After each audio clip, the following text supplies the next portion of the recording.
आदरणीय सभापति जी, शीतकालीन सत्र का आरंभ हो रहा है और आज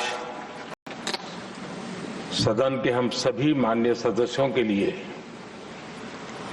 ये गर्व की पल है। आपका स्वागत करना और आपके मार्गदर्शन में सदन के माध्यम से देश को प्रगति की राह पर ले जाने के लिए महत्वपूर्ण विषयों पर चर्चा, महत्वपूर्ण निर्णय और उसमें आपका अमूल्य मार्गदर्शन एक बहुत बड़ा अवसर हम सबके लिए है। मैं सदन की तरफ से, मेरी तरफ से आपको बहुत बहुत बधाई देता हूं, आपका अभिनंदन करता हूं और आपको शुभकामनाएं देता हूं। और मैं विश्वास भी कर देता हूं कि सभी इस सदन में बैठे हुए माननीय सदस्य ये उच्च सदन की गरिमा को संभालते हुए आपकी गरिमा की भी सदा सर्वदा चिंता करेंगे, मर्यादा रखेंगे, ये मैं आपको विश्वास दिलाता हूं।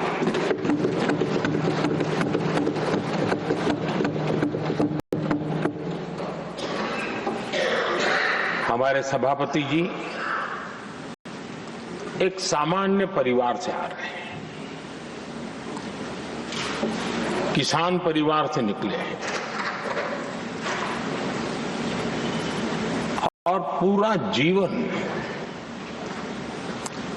समाज सेवा के लिए समर्पित किया है। समाज सेवा ये उनकी निरंतरता रही है।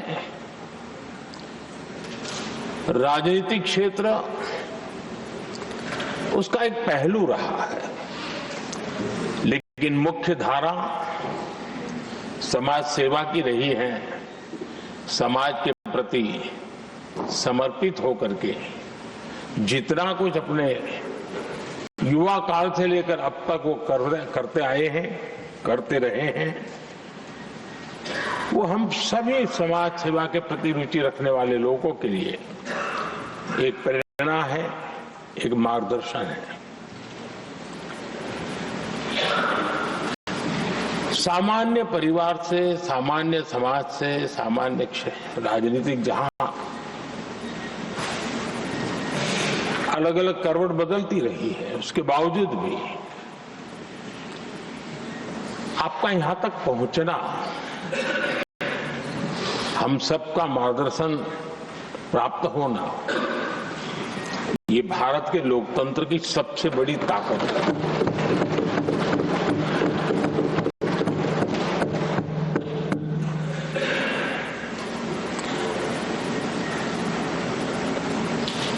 ये मेरा सद्भाग्य रहा है कि मैं आपको लंबे अरसे से परिचित रहा हूं।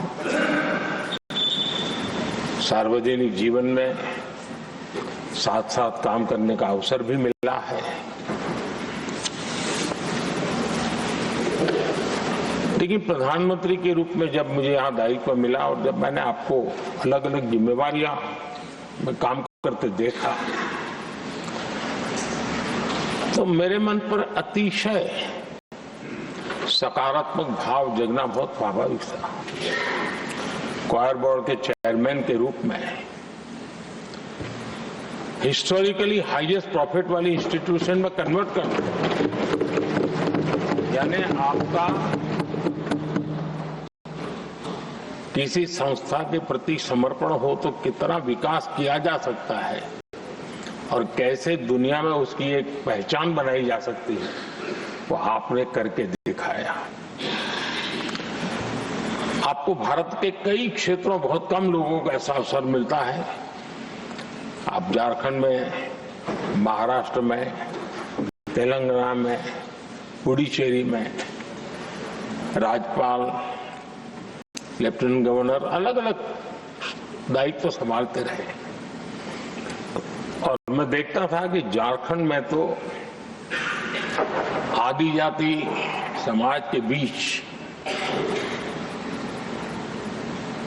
जिस प्रकार से आपने अपना नाता बना दिया था, जिस प्रकार से आप छोटे छोटे गांव तक दौरा करते थे, वहां के मुख्यमंत्री बड़े गर्व के साथ इन बातों का जब भी मिलते थे जिक्र करते थे।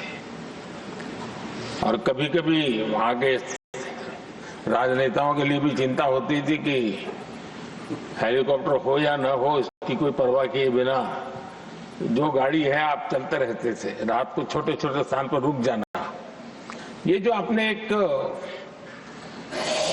अपना सेवा भाव था, उसको राज्यपाल के पद पर रहते हुए भी जिस प्रकार से आपने उसको एक नई ऊंचाई दी, इससे हम भली भांति परिचित हैं।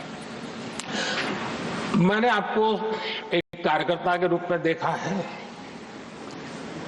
एक सहयोगी के रूप में हम साथ काम किए हैं, सांसद के रूप में देखा है, अलग अलग पदों पर देखते हुए आज यहां पर पहुंचे। लेकिन मैंने एक बात महसूस की है कि आमतौर पर सार्वजनिक जीवन में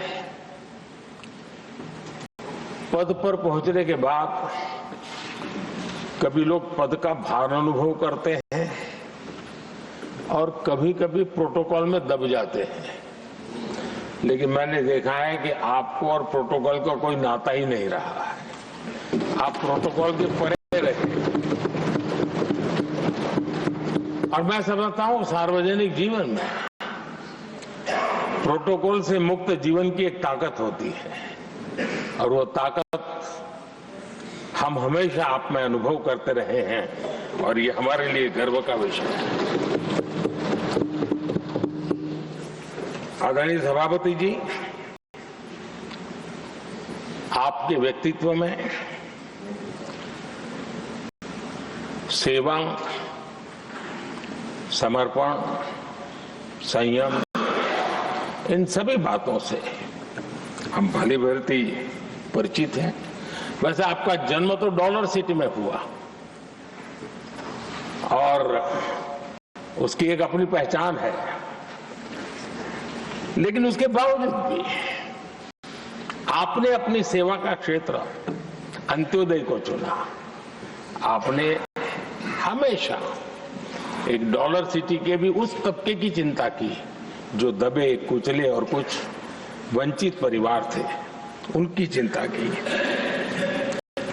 आदरणीय सभापति जी, मैं उन दो घटनाओं का जरूर जिक्र करना चाहता हूं जिसको कभी मैंने आपसे, आपके परिवारजनों से भी सुना है और जिसने आपके जीवन पर बड़ा प्रभाव पैदा किया है। बाल्यकाल में अविनाशी मंदिर के तालाब में आपका डूबने की संभावनाओं के बीच की अवस्था आपके लिए हमेशा रहा है कि मैं तो डूब रहा था, किसने बचाया, कैसे बचाया पता नहीं, मैं बच गया। और उस ईश्वर ने कुछ आप पर कृपा की, इस प्रकार का भाव आपके परिवार के लोग हमेशा बताते हैं। और दूसरा जो हम सब बहुत बारीकी से जानते हैं, जब कोयम्बतूर में लाल कृष्ण आडवाणी जी का यात्रा होने वाली थी, उसके कुछ समय पहले एक भयानक बम ब्लास्ट हुआ, शायद 60-70 लोग मारे गए। भयंकर बम ब्लास्ट था और उस समय आप बाल बाल बच गए थे। इन दोनों में जब आप ईश्वरीय शक्ति का संकेत देखते हुए अपने आप को समाज के प्रति अधिक समर्पित भाव से काम करने की जो आपने वजह के रूप में उसको कन्वर्ट किया, ये अपने आप में एक सकारात्मक सोच से बना हुआ जीवन का प्रतिबिंब है। आदरणीय सभापति जी, जो एक बात मैं जानता नहीं था लेकिन अभी मुझे पता चला, आप शायद अभी उपराष्ट्रपति बनने के बाद काशी गए थे और आपका काशी का दौरा था, तो एक सांसद के नाते स्वाभाविक रूप से मेरा मन वहां सब कुछ ठीक ठाक हो ही रहता है। लेकिन आपने वहां एक बात बताई जो मैंने सुनी, मुझे मेरे लिए नई बात थी। आपने वहां कहा कि आप वैसे तो नॉनवेज के आदी थे, लेकिन जब पहली बार आप काशी गए थे जीवन में और काशी में पूजा वगैरह की, माँ गंगा को अपने आशीर्वाद प्राप्त किया माँ गंगा से, और पता नहीं आपके भीतर एक संकल्प जगा और उस दिन से आपने तय किया कि आप अब नॉनवेज नहीं खाएंगे। अब ये कोई न कोई सात्विक भाव, कोई नॉनवेज खाने वाले बुरे हैं ऐसा मैं नहीं कह रहा हूं, लेकिन आपके मन में काशी की धरती पर विचार आया, तो एक सांसद के नाते मेरे लिए भी एक स्मरण रखने वाली एक घटना के रूप में मैं उसको हमेशा याद रखूंगा। भीतर कोई न कोई आध्यात्मिक भाव जो इस प्रकार की दिशा में ले जाने की प्रेरणा देता है।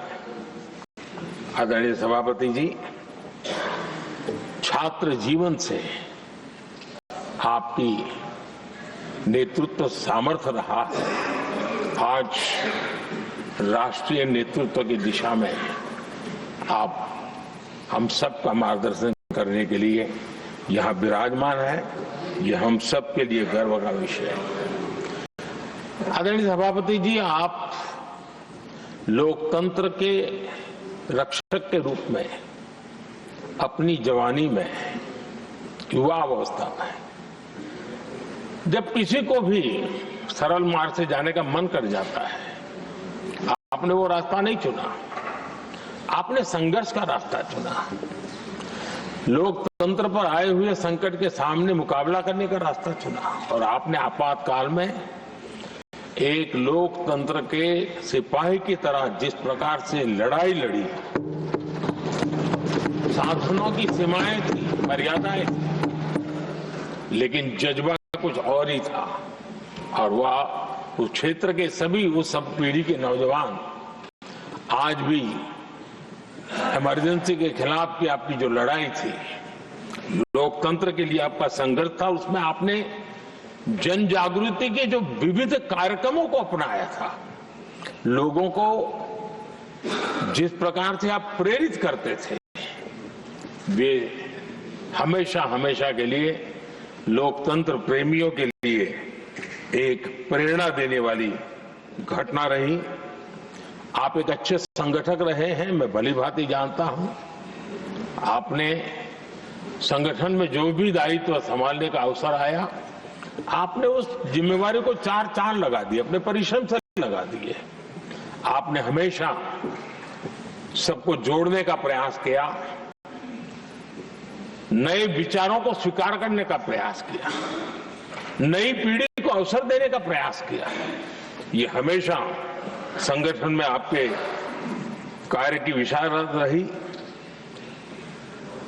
कोयम्बतूर की जनता ने आपको सांसद के रूप में यहां सेवा करने के लिए भेजा और तब भी आपने सदन में रहते हुए हमेशा उस क्षेत्र के विकास के लिए अपनी बातों को बड़ी प्रमुखता से लोगों के सामने रखा, सदन के सामने रखा। ये आपका लंबा अनुभव सदन में सभापति के रूप में और राष्ट्र में उपराष्ट्रपति के रूप में बहुत ही प्रेरक रहेगा, हम सबको मार्गदर्शक रहेगा। और मुझे पूरा विश्वास है कि मेरी तरह इस सदन के सभी सदस्य इस गौरवपूर्ण पल को जिम्मेवारियों के साथ आगे बढ़ाएंगे। इसी भावना के साथ मेरी तरफ से, सदन की तरफ से आपको बहुत बहुत शुभकामनाएं देता हूं।